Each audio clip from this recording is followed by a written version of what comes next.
Hello, we are working on this painting of Poison Ivy, and having done the base, which was me building up the skin tone in a few layers, now I'm adding some of the orange blush to add some liveliness to the skin. Right away I'm working with watercolor paints. I take some of my orange paint and place a small amount to the area, and then I try my best to spread out the paint so that it blends in neatly. When it comes to placing the blush, I tend to place it on the shoulders, the tips of the fingers, a bit on the neck by the jawline, and of course on the cheeks. Those are the typical go-to places for me to put down the blush, but sometimes I will add it to random other places that feel like they could use a little extra liveliness, which in this case I added some of that orange to the armpit and the arm. For doing the blush on the face, I started off really lightly, blending that out, and then putting a little bit more paint and then blending that out and going back and forth like that. What I'm working on in this piece is doing things slowly and making use of the fact that I can do things in many layers with watercolors. Sometimes I get impatient and try to get things the way I want them straight from the start, but what ends up happening is I end up going in too intense and then I have to work around that. So this time I told myself I was going to exercise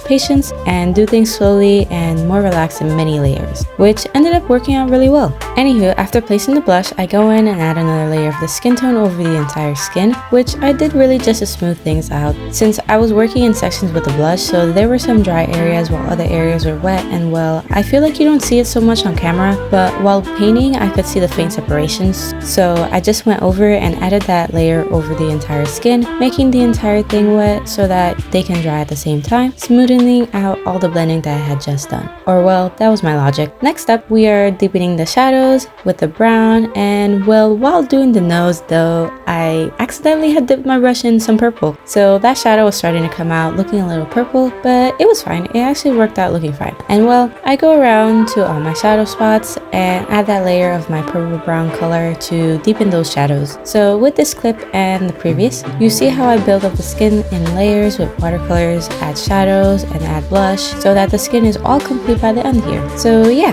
thanks for watching and stick around to see how I complete this Poison Ivy fan art piece.